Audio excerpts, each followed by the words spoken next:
Welcome to a new daily top AskReddit video. Today's topic.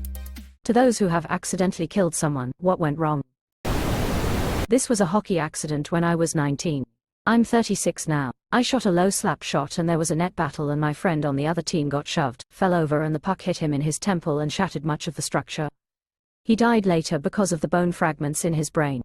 I stopped playing for a long time after that. Now I play men's league and wear his number. Edit, didn't expect to receive tons of comments and DMs.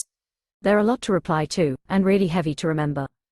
Emotions came up that I haven't felt in almost 20 years. I'm really thankful for the outreach. I ask that we show this kind of love to people in person. Good on you for keeping his memory alive, and may he rest in peace. How are you? I'm better now. I stopped playing competitive hockey after that though. We were both trying to go pro, but I wasn't willing after that or without him. He was a better player than me and did a lot to bring me up. My best friend and I were unable to do anything for another friend of ours who fell on a climbing trip. We were desperate to help her, but there really wasn't much anyone could have done so far into the backcountry. We couldn't wake her up or move her safely, so we just kinda sat there. Eventually a helicopter came, but she was already brain dead by the time they got her to a hospital. It's been a few years since, and I ended up going to med school as a result, so now I know nothing could have been done. I still feel uncomfortable about it though. Sorry about that. I watched my wife fall on a climbing trip. She fell and was compacted into a narrow crevice, her blood smeared down the walls. I was the first one to find her, and I have no memory of how I got down there. I do remember thinking she was dead. She survived, though, head injury and broken bones, but shock, I think, allowed her to trek out. She has no real memory of it. But I do. It is trauma for the witness in its own way.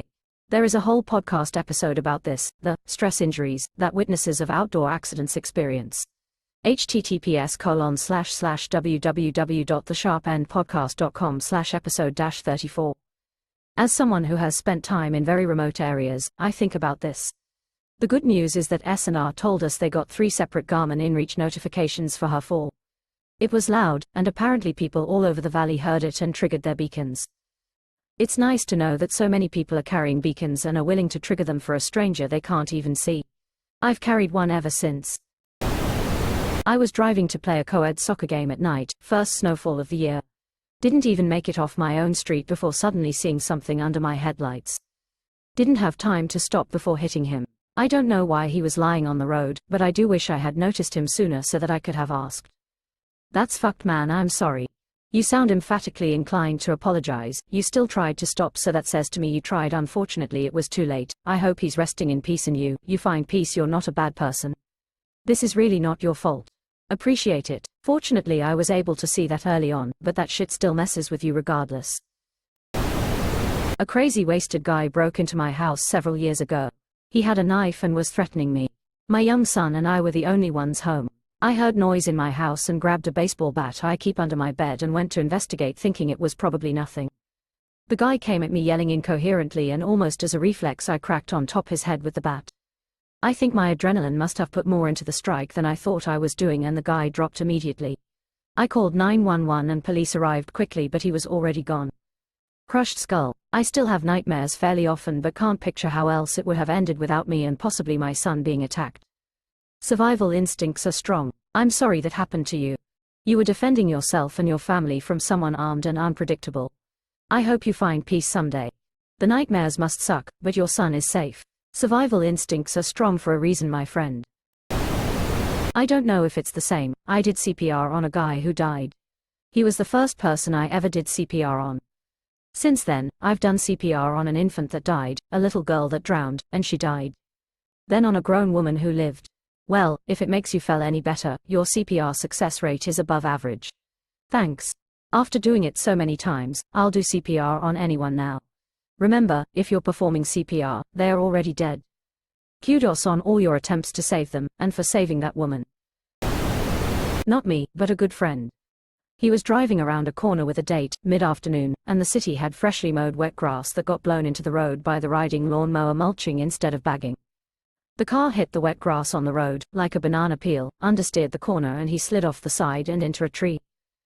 All this while only doing 35 miles per hour, but the car hit the tree directly in the passenger side door, and a branch impaled her side. He said he sat there and watched her bleed out before the ambulance could show up. Jesus fucking Christ. This is some Final Destination shit. That is extremely depressing. I'm paranoid now. I use a mulching mower that I use to mow other people's lawns during the summer. Had no idea grass could have that effect on tires. Opening parenthesis. Never blow the grass out into the street. I always do at least 1 or 2 passes with the chute facing in before I turn around and mow the other direction. Grass clippings have no reason to be on the roadway. I even blow it off the sidewalks. This happened to my uncle back in the 1970s. He was coming home from work one night in a snowstorm and turned onto his road. His house was on the other side of a hill. He climbed the hill, and as he started descending the other side, he heard kids screaming and yelling. Brakes were useless. He ran over a 10-year kid who was sledding down the hill in the middle of the road and killed him. It was his next-door neighbor. There was no charge against him, nobody sued him, because it was clear that it was a freak accident. Even the kid's parents told him it was not his fault. However, my uncle, 53 years old, a World War II USMC combat veteran of the Pacific War, previously strong-willed, clear-headed, and not a drinker, drank himself to death in less than a year. Tragic all the way around. Stories like these are why I was never allowed to play in the road when I was a kid.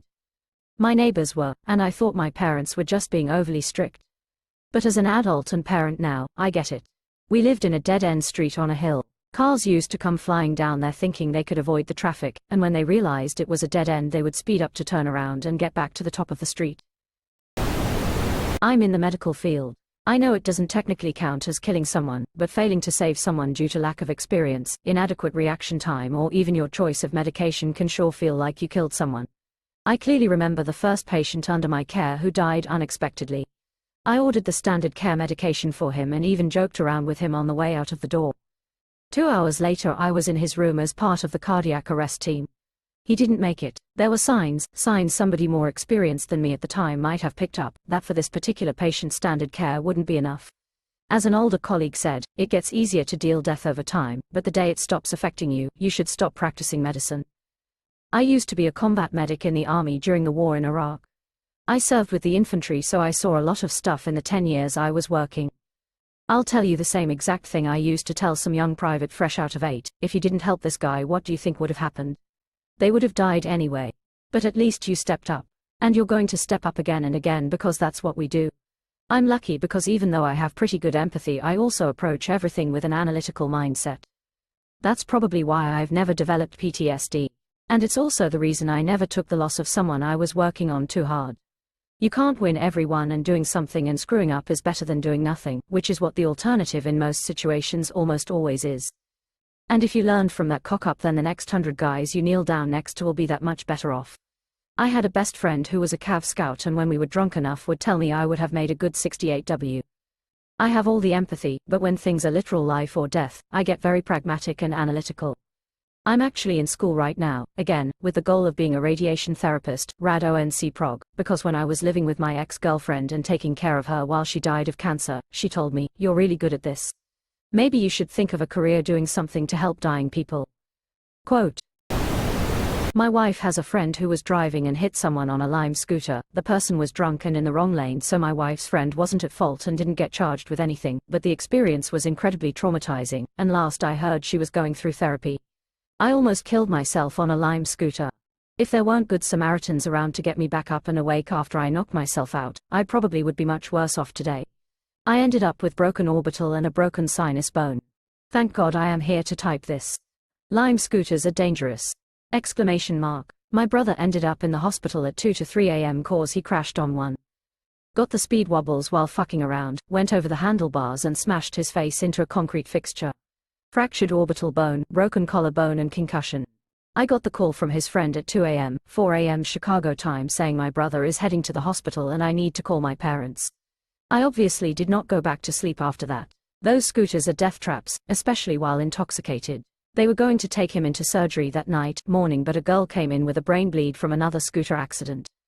The doctor said he sees about 1 a week like this, and they are the worst thing that's happened to the area in regards to increased injuries.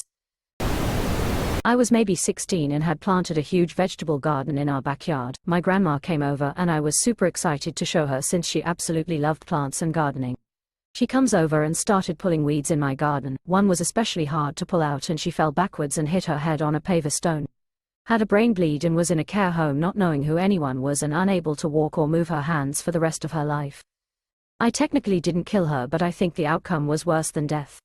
I technically didn't kill her. Nothing technical about it. You didn't kill her, nor was her condition your fault at all. Fuck man. That's hard to read. A freak accident all around. Rock climbing in Nevada. I was securing the line, paused to sneeze. My friend prematurely switched lines without me giving him the thumbs up. He fell over 100 feet. I haven't climbed since. I was 18. I'm 51 now. Fuck bro, sorry that you aren't through that, hope you're okay and you found peace, it wasn't your fault at all.